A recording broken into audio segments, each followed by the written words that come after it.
Hai hai hai, balik lagi nih di my YouTube channel. Jangan lupa like, comment, dan subscribe ya. Hai, Assalamualaikum warahmatullahi wabarakatuh. Selamat pagi anak-anak semuanya. Apa kabarnya kalian hari ini?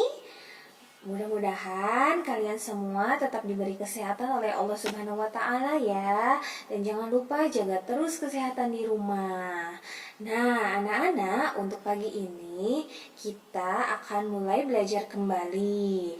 Tapi sebelum kita belajar, ada kalanya lebih baik kita berdoa dulu menurut kepercayaan masing-masing.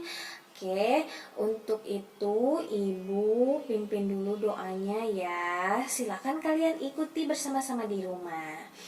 Bismillahirrahmanirrahim. Alhamdulillahi rabbil alamin.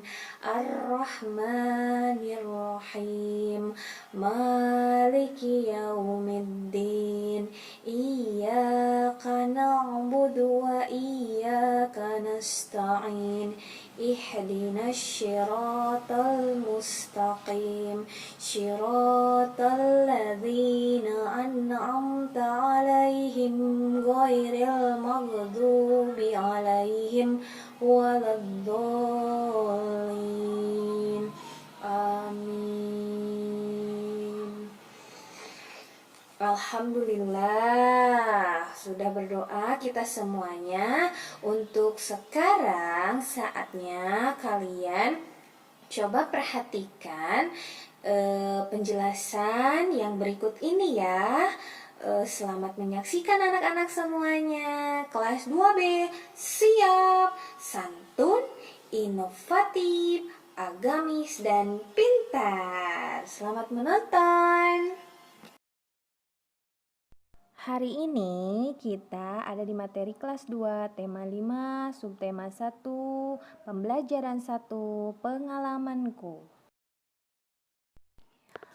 Setiap orang pasti memiliki pengalaman. Pengalaman dapat diperoleh di mana saja, seperti di rumah, di sekolah, dan di tempat bermain.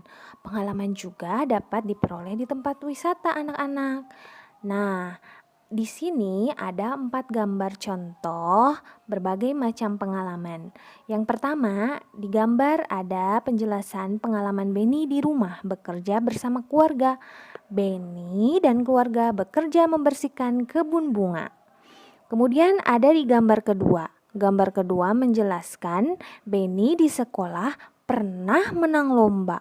Beni menang lomba baca puisi. Nah, yang ketiga contoh pengalaman adalah Beni juga berpengalaman di tempat bermain.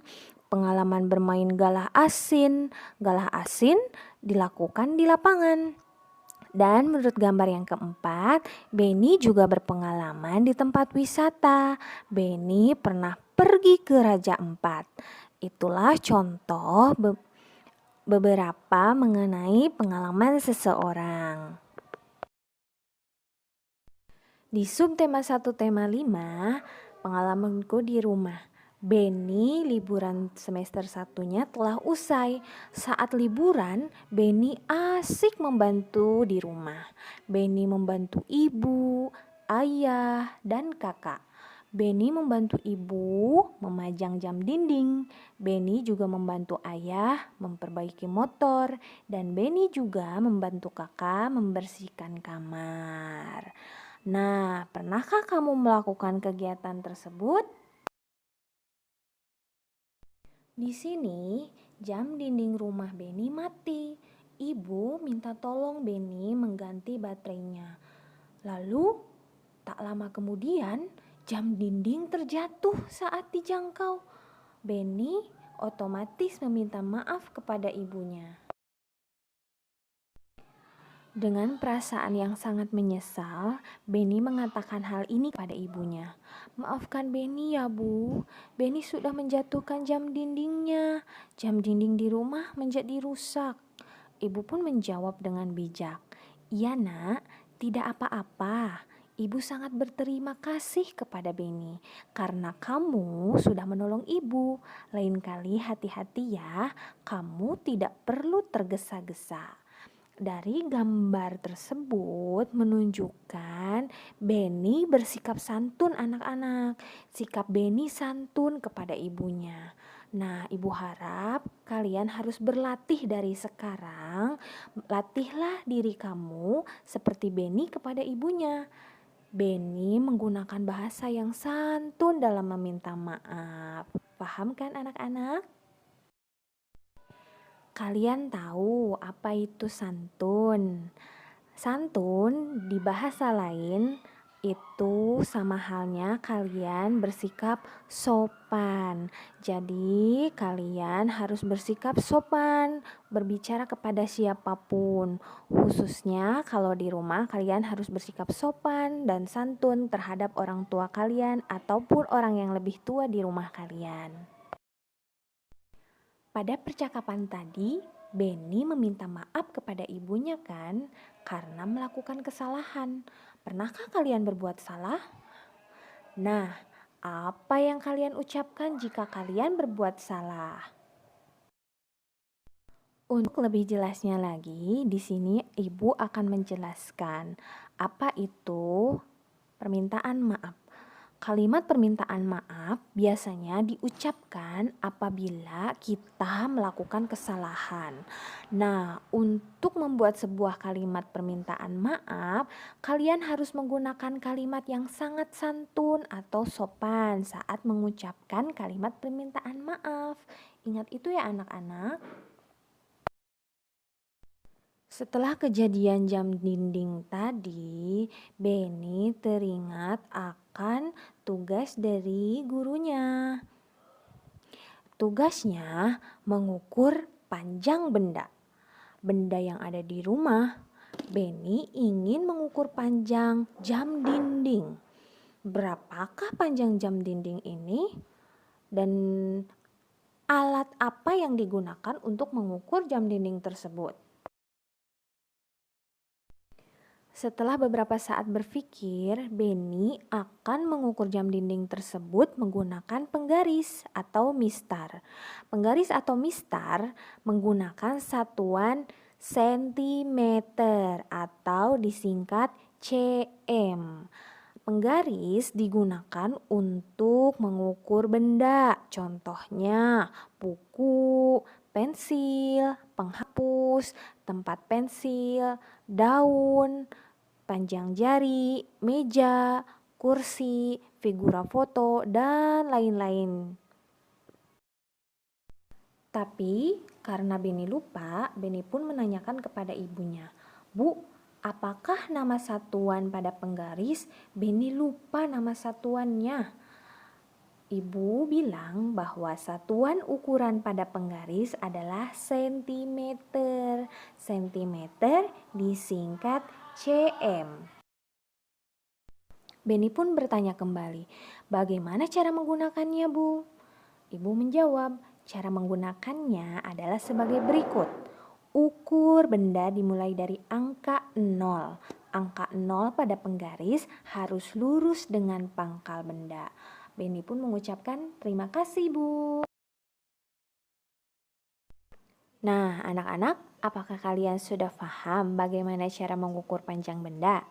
Dan apakah kalian juga sudah dapat mengukur panjang benda di sekitar kalian? Perhatikan gambar berikut ya. Pilihlah benda yang dapat diukur dengan penggaris. Kemudian kalian berikan tanda centang pada gambar yang ada di gambar tersebut. Sekarang setelah Beni mengerjakan tugas ukur-mengukur dari gurunya, Beni juga diberi tugas untuk mengetahui dan mempelajari mengenai bunyi panjang dan bunyi pendek pada sebuah lagu. Nah, di sini ada contoh lagu yang berjudul Pelangi Pelangi. Kalian tahu lagu Pelangi Pelangi? Bagaimana cara menyanyinya? Apakah kalian hafal?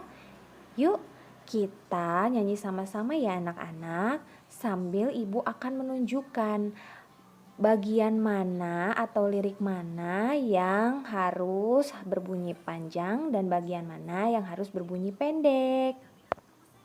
Ibu akan memberi tanda ya. Apabila lirik lagu yang digarisbawahi berwarna ungu, kalian harus menyanyikan dengan nada panjang. Kemudian apabila lirik lagu digarisbawahi berwarna biru, itu tandanya kalian harus menyanyikan dengan nada yang pendek. Nah, kita coba ya. Pelangi-pelangi, alangkah indahmu, merah, kuning, hijau, di langit yang tinggi.